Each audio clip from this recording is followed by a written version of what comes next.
bermakna bagi Ana sendiri. Okey. Cumanya tadi apabila kita membincangkan tentang adabur rihlah, okey, adabur rihlah ataupun kesastraan kembara. So daripada situ pun sebenarnya kita melihat satu bentuk penulisan yang unik kerana ia berbentuk naratif yang pertama dan ia menceritakan pengalaman sebenar. Okey, ia merupakan penceritaan kepada pengalaman sebenar. Kerana itu adabur rihlah walaupun ada banyak kritikan yang dilakukan, tetapi masih lagi dianggap sebagai salah satu sumber utama di dalam sejarah, sumber prima di dalam penulisan sejarah. Okey, dan tidak dinafikanlah seperti mana yang guru saya Dr. Izzah cakap tadi, mengatakan bahawa sastra kembara ini dia boleh menjadi sumber sejarah, tetapi perlu dilihat kepada latar belakang penulis. Kerana itu kita melihat pentingnya seorang pengkaji yang ingin menggunakan sastra kembara sebagai sumber kajian ataupun sumber kajian ataupun sumber penelitian, maka dia perlu ada keupayaan ataupun naluri yang sangat kuat.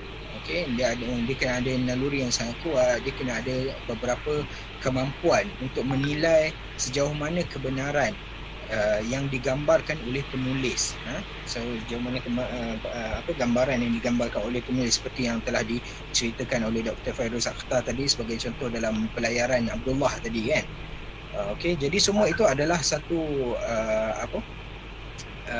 satu pengenalan yang sangat-sangat menakjubkan bagi Ana sendiri, dan Ana yakin daripada ramai daripada kalangan studen-studen juga, dan ia sangat-sangat mengingatkan Ana kepada pengalaman Ana dulu sewaktu mula-mula nak masuk bidang Balkan.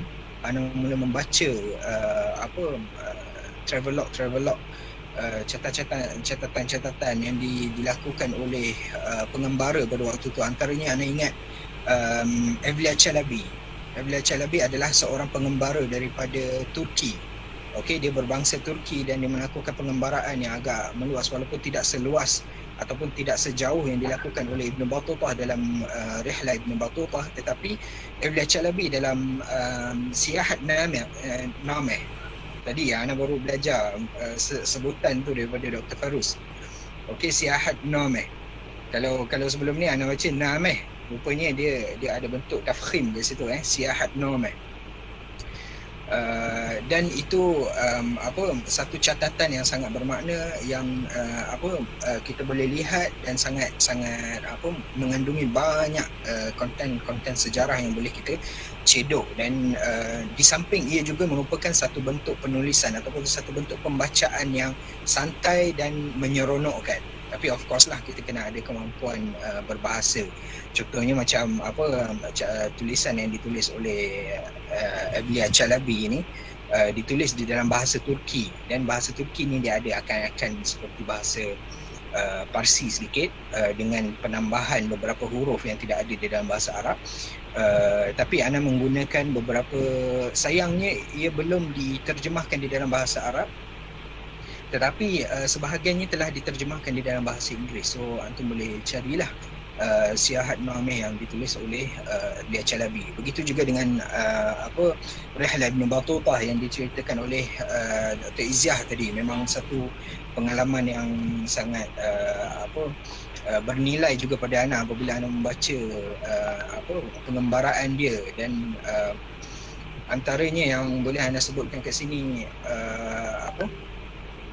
apabila kapal yang dia naiki itu dilanda ribut, dan macam mana dia menceritakan keadaan tersebut. Kalau tak silap Ana, kapal dia yang dilanda ribut itu berlaku dekat Laut Cina Selatan.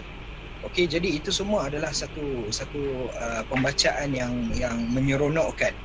Begitu juga dalam catatan George Austin Walling, dalam penulisan dia, catatan dia yang dia buat terhadap pada abad ke-19. Okey, sewaktu dia menziarahi negara-negara Arab. Dia antara tulisan dia, travelog dia, merupakan antara tulisan yang menceritakan ataupun yang dilakukan terhadap bangsa-bangsa Arab, terutamanya bangsa-bangsa nomad ni. Okey, dia pergi berjumpa dengan Arab-Arab Badui. Okey, so dia ada beberapa catatan yang dilakukan oleh Wallin. Nama penuhnya George Austin Wallin. Ana gunakan catatan dia ni untuk mengkaji lahjat-lahjat Arab. Okey, kerana dia ada menerangkan bahawa lahjat Arab ini pada waktu zaman dia, iaitu pada abad ke-19 sudah pun tidak mempunyai unsur Arab yang jelas. Jadi itu juga salah satu perkara yang menarik. Dia juga menceritakan tentang ukiran-ukiran batu, tulisan-tulisan kuno bahasa Semitik yang terdapat di sekitar kawasan-kawasan berbukit di Semenanjung Arab, dan itu semua adalah satu perkara yang seronok lah. Di samping kalau yang antum boleh tengok sekarang ni di BP masih lagi tersimpan pelayaran Abdullah yang dilakukan ke Kelantan. Itu semua adalah travelog yang seperti mana Dr. Fairuz mengajak antum semua, kita semua, untuk membaca travelog ni. Begitu juga saya untuk ingin mengajak antum semua untuk bersama-sama membaca, kerana di dalam ini mempunyai makna dan nilai, tidak kira sejarah, nilai etika, nilai estetika yang sangat-sangat indah, yang sangat-sangat indah. Itu adalah penerangan. Tapi sedikit sebanyak apabila kita melihat rihlah ini sebagai satu catatan, kita tidak boleh menafikan bahawa rihlah ini merupakan satu topik yang juga disebut walaupun tidak begitu detail ataupun walaupun tidak begitu jelas, tetapi ia tetap disebut di dalam puisi-puisi Arab klasik. Okey, puisi-puisi Arab klasik, apabila kita menyebut tentang puisi Arab klasik ini, saya memaksudkan Syiarul Jahili lah, walaupun dia tidak semestinya terangkum dalam Syiarul Jahili sahaja, tetapi memang kebanyakannya itu dia diterapkan dalam tradisi Arab Jahiliyah. Okey, dia diterapkan dalam tradisi Arab Jahiliyah. So kalau tadi kita pergi kepada perbincangan yang berbentuk naratif seperti mana yang disebutkan oleh pengurusi majlis syuhadah tadi, mengenai adabur rihlah di dalam bentuk catatan yang real, tetapi sekarang ini kita ingin melihat kesusastraan rihlah ataupun kembara ini di dalam yang dari aspek dalamannya. Okay? Dari aspek dalaman. Kerana apa? Kerana kalau antum perasan, kita banyak membincangkan aspek luaran. Okey, kita banyak membincangkan aspek luaran, bagaimana kembara itu ditampilkan di dalam penulisan dalam bentuk catatan-catatan yang menceritakan apa yang ditemui, apa yang dialami sendiri oleh pencatat ataupun penulis. Tetapi dalam kita mengkaji rihlah di dalam Syiarul Jahili ataupun sastra Arab klasik ni, dia akan bersifat menuju ke dalam. Dia akan bersifat menuju ke dalam. Kerana apa? Kerana rihlah ataupun kembara yang ditampilkan di dalam syair-syair jahili itu, dia bukan berbentuk dia bukan berbentuk catatan apa yang benar-benar terjadi, tetapi ia adalah hasil penelitian sekian lama yang dilakukan oleh penyair, dan dia ditampilkan dalam bentuk yang digabung-gabungkan. Okey, ditampilkan dalam bentuk yang digabung-gabungkan dalam banyak keadaan. Faham tak? Okey, jadi kalau kita tengok sebelum kita pergi lebih jauh, apa yang menghasilkan kembara ataupun kita kata babak kembara di dalam syair jahili ni, di dalam syair era jahiliah ni, itu adalah pengalaman hidup, kehidupan bangsa Arab itu sendiri sebenarnya yang telah melahirkan babak tersebut. Okey, apabila kita sebut kehidupan ni, maksudnya dia berkait dengan banyak aspek dan bidang lah. Antaranya adalah bidang sastra, kesusastraan, sosiologi, sejarah, antropologi, iaitu sosial budaya kan. bahkan termasuklah teologi, kepercayaan dan unsur-unsur mistik juga. Semua itu akan membentuk kesusastraan satu bangsa. Jadi kalau tadi kita melihat catatan yang ditulis oleh penulis itu adalah benda yang real, benda yang benar-benar berlaku dalam kehidupan dia, tetapi ini juga real, juga benar-benar berlaku, tetapi dia bukan berlaku dalam satu tempat, dalam satu waktu. Okey, dia tidak berlaku dalam satu tempat sahaja, dalam satu waktu sahaja, bahkan dia adalah gabungan-gabungan daripada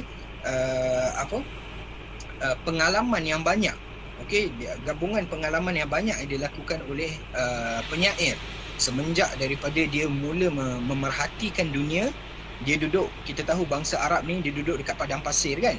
Okey, jadi pengalaman dia melihat binatang, pengalaman dia melihat unta, pengalaman dia melihat binatang-binatang buas, namir, al-hir sebagai contoh, ataupun an-na'am iaitu burung unta, harimau, dia melihat apa lagi, anjing-anjing, dia melihat dubuk, sebagainya. Semua itu akan digabung-gabungkan untuk membentuk satu kesusastraan yang masih lagi real, boleh menggambarkan kebenaran ataupun boleh menggambarkan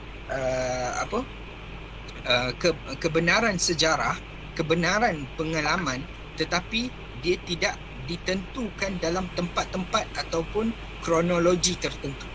Okey, dia tidak ditentukan ataupun dia tidak terhad kepada kronologi ataupun tempat-tempat tertentu.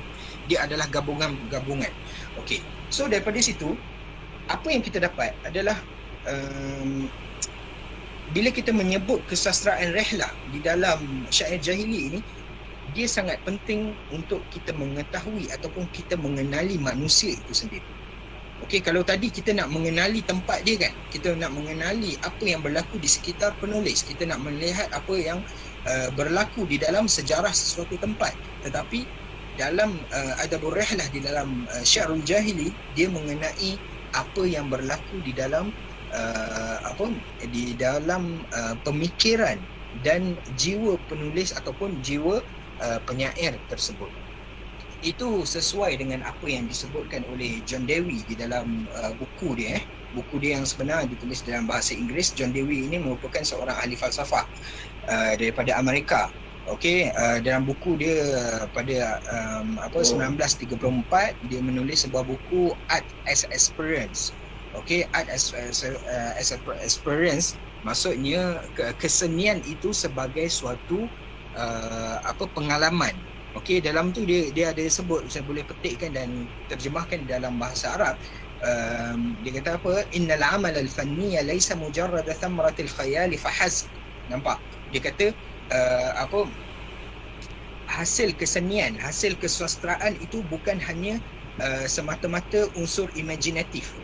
Okey, dia bukan hanya semata-mata unsur imaginatif. Apabila kita menyebut tentang unsur imaginatif, maksudnya dia adalah satu perkara yang ghairu waqi'. Okey, dia bukan satu perkara yang realiti, dia adalah satu perkara yang diawang-awangan di dalam pemikiran penyair. Okey, tetapi John Dewey mengatakan dia tidak semata-mata itu. Wa innama huwa aidan haqiqatun bashariyah ta'malu bi tariqatin takhayyuliyyah. Nampak? Dia adalah satu bentuk hakikat kemanusiaan juga. Dia adalah satu bentuk hakikat kemanusiaan. Ta'malu bi tariqatin takhayyuliyyah la mujarrad mawdu'in maddiyyin ya'malu fihi nitaq al-mawjudat at-tabi'iyyah. Okey, so itu adalah pandangan John Dewey. Dan so daripada situ kita dapat faham apa? Kita dapat faham bahawa Adabur Rihlah ataupun hasil terjemahan daripada kehidupan itu adalah pengalaman. Dia adalah pengalaman, dia adalah tingkah laku manusia, tabiat manusia, dia adalah sarwa pandang dunia oleh seseorang sastrawan ataupun pujangga penyair Arab tadi. Dan dia juga adalah imajinasi. Dia juga adalah imajinasi, bukan sekadar imajinasi pengarang, bahkan dia juga adalah imajinasi masyarakat. Jadi itu dua perkara, dua buku yang mungkin antum boleh dapat sedikit sebanyak. Saya tak nak ulas panjang tentang buku tersebut. Jadi kalau kita nak tengok bangsa Arab ni dari segi pengembaraan mereka, kalau kita nak tengok bangsa Arab dari segi pengembaraan, sebenarnya kita tidak boleh melihat bangsa Arab itu sebagai satu bangsa yang terasing. Walaupun memang mereka hidup di satu tempat yang agak terasing, tetapi masih lagi bangsa Arab ini dikelilingi. Kalau kita antum tengok dia punya, nanti tengok dalam ni sebagai contoh. Okey, antum tengok kalau di sini boleh nampak, tak nampak ni, tak nampak apa. Kalau antum tengok di bahagian atas sebelah kiri itu ada kerajaan Ghassasinah yang duduk bernaung di bawah kerajaan duduk bernaung di bawah kerajaan Rom. Begitu juga di atas sebelah kanan itu kerajaan dipanggil Manazirah ataupun Banu Lakhmin atau Banu Lakhm yang duduk di bawah kerajaan Parsi. Dan kalau kita tengok di bawah itu dia ada kerajaan Himyar, dekat Yaman tu dia ada kerajaan Himyar. Jadi itu adalah kerajaan-kerajaan yang mengelilingi bangsa Arab. Kerajaan-kerajaan yang mengelilingi bangsa Arab. Dan daripada situ sebenarnya kita boleh melihat bahawa bangsa Arab ini tidak boleh dilihat sebagai satu bangsa yang terasing, tetapi bahkan kita perlu melihat bangsa Arab juga daripada susur galur mereka, iaitu daripada bangsa yang rumpun, bangsa yang lebih ramai, lebih luas, iaitu bangsa rumpun Semitik, bangsa rumpun Semitik yang termasuk di dalamnya adalah bangsa Yahudi. Okey, bangsa Yahudi, bangsa Nabatian, tu Ambak kan, dan beberapa bangsa lagi lah. Jadi sebab itu kalau antum nak tengok sejarah bangsa rihlah yang dilakukan ataupun yang dilalui oleh bangsa Arab, kita tidak boleh melihat kepada bangsa Arab itu semata-mata, tetapi kita kena juga sedikit sebanyak membandingkan dengan apa yang pernah dilalui oleh bangsa Yahudi sebagai contoh, bangsa Yahudi yang mempunyai sejarah yang lebih lama, sejarah penulisan maksudnya, mempunyai sejarah penulisan yang lebih lama. Arab ni penulisan dia agak lewat, tetapi bangsa Yahudi sudah mempunyai sejarah penulisan yang lebih awal. Dan itu kalau antum tengok di sebelah kiri itu adalah puisi yang ditulis oleh Deborah, iaitu seorang yang dianggap oleh bangsa Yahudi sebagai nabi, dianggap sebagai nabi, tetapi dia seorang perempuan, dia seorang perempuan. Dan puisi ini diungkapkan sebelum bangsa Yahudi mendapat kekuatan ataupun mendapat kekuasaan, sebagai sebuah kerajaan di Palestin, iaitu pada sebelum zaman Nabi Sulaiman dengan Nabi Daud itu sendirilah. Sebelum zaman Nabi Sulaiman dan Nabi Daud. Jadi puisi ini tercatat di dalam kitab suci Taurat. Puisi ini tercatat di dalam kitab suci Taurat, diungkapkan di dalam bahasa Yahudi, tetapi bahasa tulisan Yahudi ini adalah tulisan yang baru.